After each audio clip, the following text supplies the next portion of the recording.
ak liggéey bi nga xamante ni ñoom moom la ñu nekk di liggéey RTS bu ñu demee ba ay convocation di ci mën a am yan gàllankoor la daal di mën a jural mbir mu ci mel ni RTS nga xamante ne li ñuy def service public la askan bi yépp ñoom ñoo ko daal di yittewoo. waaw c'est vrai RTS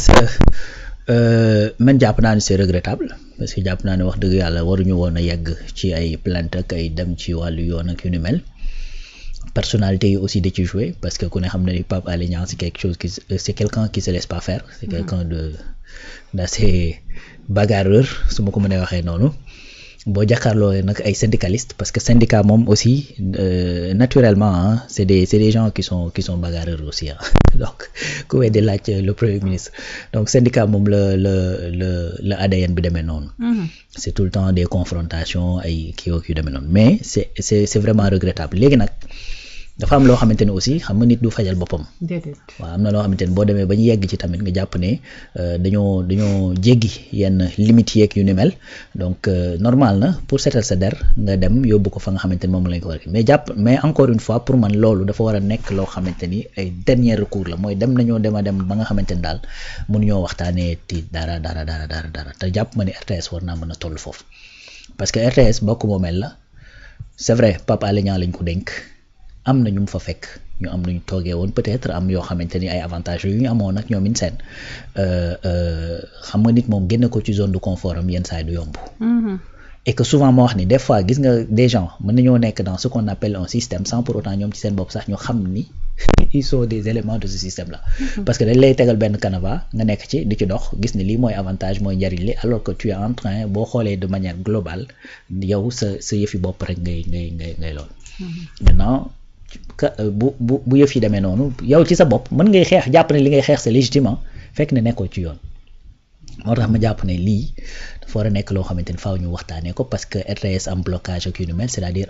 arrangé wul ni Pape Alé Niang ni les agents yi nga xamante ñoo fa nekk. Effectivement. Donc mais il faut encore comme li ma doon jéem a expliquer léegi dafa am wax tamit bu tàmbalee foo xamante ni daf ca war a yem man je peux comprendre syndicat boo xamante ni da ngay revendiquer des choses. li ñuy wax par exemple ci wàllu convention boobu nga xamante ne moo nekk ci boobu mooy convention d'entreprise bi je peux comprendre syndicat bi ñëw taxaw ci. commencer wax expliquer woy du yoon et cetera parce que de toute façon signé nañ ko.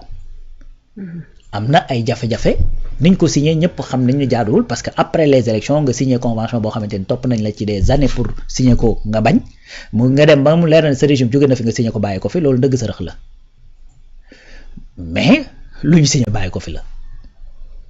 Donc il faut que effectivement ñu waxtaanee ko ma jàpp ne kenn ku ci nekk war ngaa lâcher du lest. Que ça soit effectivement syndicat ya fa nekk que ça soit Pape Alé Niang mi nga xamante ni moom moo leen jiite. Effectivement. Voilà ndax tey encore une fois. jàpp naa ni.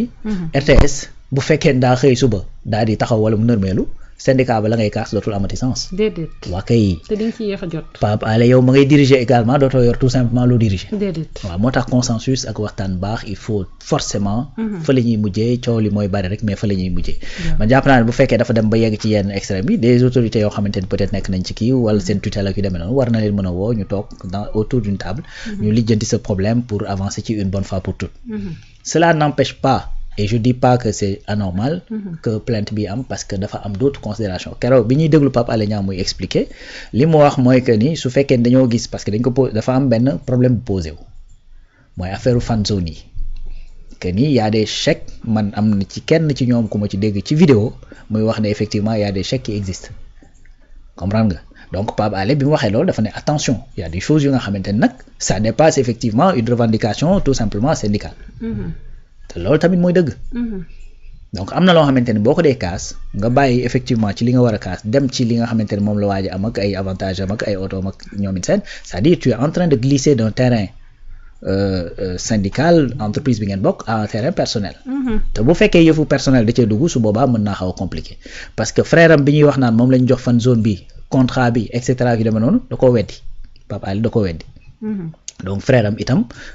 génn na weddi ko chèque yi ñuy wax ne dafa exister et tout ça que am nañ ci ay preuves ah ben à un certain moment boo insister là-dessus nag waaye danaa la indil ma preuve yi. waaw te bu la naan indil ma preuve yi fin fële la lay yóbbu. ci wàllu yoon pour que nga ñëw prouver li nga xamante ni justifier li nga xamante ne yaa ngi koy wax.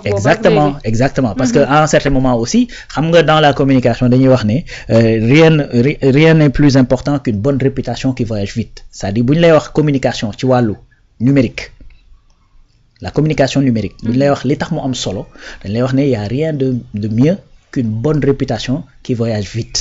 parce que les réseaux sociaux dañuy permettre yow affaire bi di propager très rapidement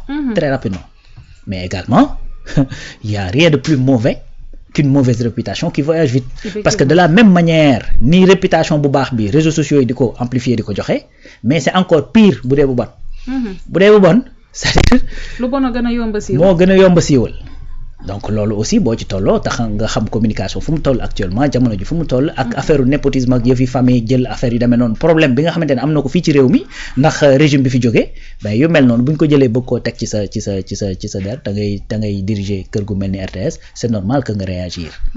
mais quoi qu'il en soit man jàpp naa ne problème bi warta woon a dem ci yoon waroon nañ ko war a toog régler ko foofu ci RTS lijjanti ci effectivement une solution ba nga xamante ne liggéey ba dana mën a dem ni mu war a demee parce que en vérité à la fin de tout ça quel est l'objectif qui est poursuivi mooy que les Sénégalais di am la bonne information di am du bon contenu di am une télé nationale bu nga xamante ni dañu ci gis seen bopp en termes de qualité de diffusion en termes c'est ça donc en plus am une vocation africaine ni World Cinéma ni World nga xamante ni c'est une télé béninoise ou togolaise je crois biñ ko créé est-ce que je crois 2013 lañ ko créé xaw ma 2015 aujourd'hui Sénégal bu bëggee ay droit ci Coupe d'Afrique ci ñoom lay dem alors que cette télé là ça a été créé depuis xaw ma 1972 xaw ma 1970 xaw ma ban année dans les années 70 en tout cas rajo bi moom jiitu na loolu fuuf tu vois donc bu dee soleil bi moom moo jiitooti si je ne m'abuse c'était Dakar Matin ou quelque chose de ce genre le soleil kon yow pendant toutes ces années war ngaa mën a capitaliser pour internationaliser wu pour gën a xam nga am du matériel et cetera le véritable challenge pour man bu RTS te loolu ñoom ñëpp nag ñu war cee dugal seen loxo muy les agents comme Pape Alé mais la qualité paraît tey da ngay gis lan lañ doon wax ci kii bi ci parade Lions yi amul ku dallu ci kaw RTS match Sénégal da nga koy seetaan tu as l'impression que 480 lañ ko def comme si da nga benn chaîne YouTube bu ndaw bu mel ni Média 28 mooy dem di réaliser foofu c'est-à-dire ça c'est des challenges Média 28 seeni image dafa baax RTS ñoom la seeni image baaxul voilà caméra daa poussière léegi nag loolu c'est-à-dire c'est à la fois la responsabilité de ña nga xamante ne ñooy kilifay kër gi et cetera la responsabilité des agents et cetera parce que kilifa gi li mu mën peut-être mooy dem wuti ay moyens ñëw indi ñu ne ko matériel bi moo baax mais après ceux qui vont faire le travail en tant que tel c'est les techniciens c'est les agents c'est les et cetera donc loolu pour man moo gën a nekk challenge que autre chose léegi nag kuy liggéey ku ne da ngaa bëgg sa liggéey di gën di ñoŋ buñ la signaler ay avantages da ngay bëgg a garder ko c'est légitime c'est normal mais également à un certain moment aussi il faut que ñoom ñu toog ñu xam qu'est-ce qui est possible ak lan la RTS mën a loolu mën a kii par exemple boo xoolee tour bi nga xamante ne dañoo war a defaat 10 milliards ci tour bi pour mu mën a yegg tour bi par force dana àgg bien que l'explication on peut ne pas l'accepter parce que ça n'a absolument rien à voir tour bi de toute façon il faut mu àgg c'est un problème RTS dañ fa teg un directeur pour qu'il règle les problèmes donc beneen kii baa ngi foofu convention bi et tout ça signé nañ ko c'est un problème également un directeur il vient pour régler des problèmes léegi nag loolu pour man il faut que à un certain moment peut-être nga def aussi tamit nga def arbitrage tey la ñuy def ci tour ba buñ ko ci dugalee tour bi dox liggéey bi dox comme ni mu waree qualité bi gën a baax nga daal di conquérir l'Afrique et cetera est-ce que bu boobaa RTS dana am la difficulté pour mën a répondre à une demande boo xamante ne c'est 1,8 milliard su boobaa gëm naa ni mën na ko bañ a kii donc il faut un sacrifice pour kenn ku ci nekk mu jàpp ci tuuti et que jàpp naa ne bu fekkee dem na ba nga xamante ne mu ngi yegg ci yenn niveau yi il faut que autorités yi nga xamante ne ñoo féete ci kaw tuuti ñoom ñu ñëw dugal ci seen loxo pour mën a arrondir les angles régler ko une bonne fois pour toutes parce que ça s'est passé dans d'autres entreprises Sonatel à un certain moment dafa am ay jafe-jafe surtout bi ñu waree changer de directeur. effectivement voilà donc il a fallu que autorités yi ci kaw dugal ci seen loxo régler problème bi et puis passer à autre chose. ku ci mel ni Ousmane Sonko sax dalal na ñi nga xamante ni ñoom ñoo di syndicat ba. exactement waxtaan ak ñoom bu ko defee calme daal di. c'est ça c'est vrai que man mii damay soutenir souvent naan il faut que ñu arrêter lu xew ci réew mi rek ñu ne Ousmane kaay jàpp ci ñëw nga régler ko. mais à un certain moment bu demee ba yegg yenn niveau yi. Ben c'est normal ñu ne ko kaay nga dugal ci sa loxo d'autant plus que c'est lui qui coordonne l'action de tout le gouvernement donc il a que des problèmes à gérer et puis un peu partout mais pour man lu toll ni RTS bu ñu demee ba nga xamante ni yëf yi toll na fii mu toll une autorité mën na leen a woo ci ruqu waxtaan ak ñoom arrondir les angles bu ko defee ñenn ñi mën a xaar yenn avantages yi le temps que réew mi mën a noyyi et tout ça d'ailleurs moo tax sax ñu def pacte de stabilité sociale. Alaaji Rawane ci kaw loolu yaa ngi koy wax dafa am ay signature yoo xamante ni ba ñu koy signé régime bi narmeelu na ba pare muy régime bu Macky Sall régime bu bees am na moom moo fa nekkoon ancien directeur général bu RTS googu signé fa loo xamante ni da koy leer ne ko lii kii ñëw du ko mën a exécuter par rapport ak li nga xamante ne ni moom moo di budget ba loolu mënut a doon luy nekk mais jamono ji li ñu gis RTS mooy jàppal tànk ku ci mel ni Mame Moussa Niang danaan laan man ci ancien directeur bi kooku lay jàppal tànk kooku laa xam mooy sama xarit parce que am na loo xamante ni séq nañ am keneen koo xamante ni dafay toog ci ruq ba daal ne man ci syndicat bii laa bokk lépp lu ñu décidé dama ciy daal di ànd ak ñoom mbir mi taxawaay li nga xamante ni moom moo di wàllum politique est-ce que noonu la war a mën a demee ci kër goo xamante ni da ngay def traitement de l'information. waaw gis nga maanaam entreprise yi loolu amul bariwul bu fekkee sax existé na surtout nag les entreprises nationales. Généralement da ngay gis kii mooy gaayanu kële kii mooy gaayanu kee et cetera donc c'est-à-dire yooyu dafa am na benn góor boo xamante ne yooyu la boo moom fi mu nekkoon c'est-à-dire def na fa plus de 40 ans mosuñu ko affecté te pourtant da ngay gis ku ko fekk ñëw ñu affecté ko mu dem lijjanti boppam dellu si waat et cetera tu vois donc yooyu ci entreprise nationale yi daf fay bari bien que nag du loo xamante ni lu jaadu la muy benn deuxième chose mooy c'est-à-dire yow personnellement bu fekkee da nga jóg di jàppale diw wala et cetera tu es libre de le faire mais waroo koo def au détriment effectivement du bon fonctionnement de l'entreprise su boobaa dafa am yoo xamante ni mën naa tegu ci sa kaw. muy impact liggéey bi bien sûr gis nga ci loolu bi. ci dafa am benn manifestation bu ma gis muy am buntu RTS am ku ñëw ci micro benn ci chaîne YouTube yi di bëgg a wax ci micro yi am ku ko fa fekk ne ko bul wax ci micro bi parce que doo délégué. boo waxee mën nga am problème donc kon délégué am na benn pouvoir bu ñu la jox mais effectivement ce pouvoir tu dois pas abuser là-dessus boo war a mën a tax muy nekk loo xamante ni da ngay jàppal kii wala jàppal kële wala et cetera tey ka fa nekkoon ancien DG nekkatu fa boo ko jàppalee tànk ban njariñ la mën a amal ña fa nekk tu es un agent de la RTS ay agent wu RTS ñëw dénk la li nga xamante ni mooy pour nga dox seeni avantage amul lenn lu la war a motiver lu dul loolu amul leneen lu la war a motiver lu dul di xëy suba ba ngoon jot di dox ci li nga xamante ni moom mooy avantage yu employé yi avantage yu employé c'est très rare wala boog buñ dee fukk jàppal ni 8,5 wala 9 yi du ñu nekk avantage yu patron bi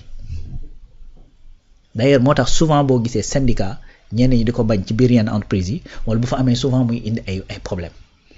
parce que à chaque fois li employé bi di wax naan man lii laa bëgg mën naa bañ a nekk ak li nga xamante ni moom la direction bi mën wala li direction bi bëgg moo tax souvent da ngay gis ay confrontation dafay am tey les autorités yi nekk fii ci bopp réew mi mais combien de fois lañ leen menacé dàq leen ca impôt gañ nekkoon ndax seen syndicat. Effectivement. Oui ils ont combattu foofu léegi rythme boobu ñu nekkoon c'est-à-dire jàppal ni beneen entreprise nationale boo fi gis bu amee syndicat daanaka noonu lay demee. La différence mooy que ni les motivations est-ce que damay nekk biir impôt di xeex pour que les agents des impôts mën a am fonds commun comme ni mu nekkee léegi nga xamante ni dootoo am ordonnance su 15 000 francs wala boog 13 000 comme na ko Ousmane doon waxee redresser nit à coup de milliards te mënoo jëndal sa bopp ordonnance 13 000 xam nga loolu problème la. bañ ko xeexee ba kii ko noonu. nekk impôt te mënoo am kër. voilà léegi yow ña ngay am ay fonds commun ñi ngi mën a fayal seen bopp yooyu noonu. mais est-ce que dafa empêcher que impôt et domaine wéy di dox. ma ngay wéy di dox. di gën a def ay résultats. Tu vois donc loolu le syndicat di taxawee mooy da ngay daw ci les intérêts les avantages des travailleurs tout en sachant que travailleurs yooyu seen avantage yooyu ngay daw bis buñ ko réglé seen xel dina dal ci lu bari ba dinañ gën a mën a concentré wu ci liggéey bi mais soo ci bëggee nag daal di koy def kii xam nga fi ñuy mujj mooy la Guy Marius Sagna doon wax naan ay syndicat amu ci réew bi ay syndicalistes moo fi am parce que tout simplement da ngay kii te li tax des fois bu loolu amee doo ko weddi mooy encore une fois le passé parce que loolu mooy solo passé ndax liy ñëw suba kenn xamagul da ngay njort rek léegi booy projeté suba xam nga da ngay est-ce que xam nga ci looy basé wu pour projeté wu suba da ngay xool li fi xewoon démb ak bërki démb nga xool li ci réussir ak li ci échec da ngay jéem a éviter def ko tu vois donc par daal di koy méngat léegi li nga xamante ne moom nga yor ci ay moyens moment bi ngay réfléchir pour def pour lu jëm suba donc démb lu am solo la te fii ci réew mi dañ fay gis des syndicats yoo xamante ni day confirmer lii ngay wax Ablaye Wade amul lu mu dajul ak ay syndicats amul lu mu dajul ak ay syndicats ak ay associations fii ci réew mi nga xamante ne dañ daan dem bay nëbb yenn produits yi pour bañ koo jaay ci marché bi pour mu manquer pour prix yokk waaye Youssou Ndour bu yàgg boobu yàlla na ko yàlla yërëm ma dem ba soog bi wax maa dem ba bu dee yow la xamal ni yaa ngi ñuy tooñ bu fekkee du yow ku mu mën a doon mi ngi ñuy tooñ tu vois boobu c'était des trucs de l'électricité nga xamante ni voilà nga xamante ni loolu bokk na sax ci li précipité la chute entre autres affaire ticket présidentiel bi mais coupure courant yeeg inflation bi amoon ci réew mi ñoom it seen et que loolu tamit ci ginnaaw déggoon nañ ay information comme quoi que ay syndicalistes ñoo doon koy def ngir saboter oui loolu laay expliqué nii ne léegi nag loolu boo gisee boo ñëwee bi yoon ñun la am na toujours des syndicats yoo xamante ni dañuy jàppal diw tànk wala ñu jàppal diw tànk mais doo ko mën a weddi voilà loolu moo ko indi mais loolu moo jaaduwul te loolu buñ ko xamee dañ ko war a combattre dañ ko war a régler un syndicat buy dox day dox ci les intérêts effectivement des travailleurs yi nga xamante ni ñoom ñoo affilié wu ci moom te xam ni intérêt yooyu ba naturellement du nekk à chaque fois loo xamante ni direction yi dañ ciy mën a accéder ak yu ni mel mais RTS la fay xew encore une fois su fekkee ni bon biir RTS tension yi fa am ak tout ça il faudrait que à un certain moment ñu toog ñu waxtaanee ko ñu régler ko dépasser ko léegi nag plainte bii nga xamante ni moom la Pape Alé Niang def c'est quelque chose de personnel loo xamante ni moom la ñu viser waxal ko ay mbir war ko prouver man jàpp naa ni mënoon naa ñàkk parce que mënoon nañ ko régler médiation waroon na cee mën a am bañ a régler ko lu doon fàpp tut mais bu fekkee loolu amul itam nit du fajal boppam da ngay dem fa yoon fa ma xam ne doon ne benn nga kalaame fa ñu régler yëf yi bu ko defee ñu xam fan la dëgg féete merci beaucoup Alaaji Rawane dinañ ci daal di xam dara information bu ñuy topp la ginnaaw 5 agents yi nga xamante ni